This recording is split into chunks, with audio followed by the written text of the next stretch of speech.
21 दिवसाच्या बाळाला 62 चटके दिल्याचा घटनेची पथनाट्यातून अनोखी जनजागृती। मेळघाट रंगोत्सवात आरोग्य विभागाच्या पथनाट्याने वेधले लक्ष।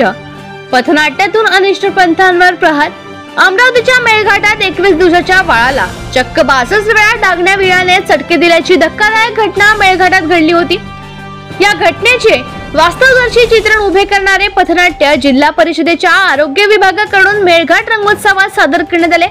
या दरम्यान 21 दिवसाच्या बाळाला कसे 62 चटके देण्यात आले हे उलगडण्यात आले। त्याचवेळी पथनाट्यातून अनिष्ट पंथांवर प्रहार करत आदिवासींनी विज्ञानाची कास धरावी असे आवाहन सहाय्यक जिल्हाधिकारी प्रियमवंदा म्हाडदळकर यांनी केले आहे। बळी पडून काही दिवसांपूर्वी एक प्रसंग समोर आला जिथे डम्मा ही प्रथा इथे लहान बाळाला चटका देण्यात आला होता।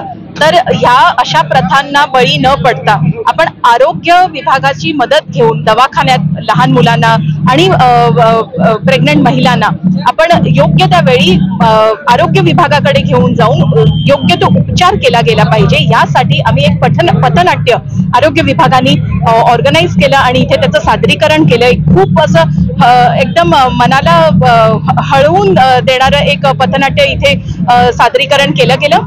तर ह्याच्यातून जनजागृतीचा हाच एक प्रयत्न आहे की ज्या रूढी परंपरा चालू आहेत मेळघाटात, तर आता बदलत्या काळाबरोबर आपल्याला सुद्धा बदललं पाहिजे आणि आपण आता जे आधुनिक मेडिसिन्स आता अवेलेबल आहेत, उपचार अवेलेबल आहेत वेगवेगळ्या रोगांसाठी, तर लोकांनी दवाखान्यात जाऊन उपचार घ्यावा आणि अशा बाबांना वगैरे बळी न पडता आणि घरातच उपचार न करता दवाखान्याची मदत घ्यावी आणि योग्य तो उपचार करावा। यासाठी हे पथनाट्य आणि जनजागृती आम्ही केली आहे।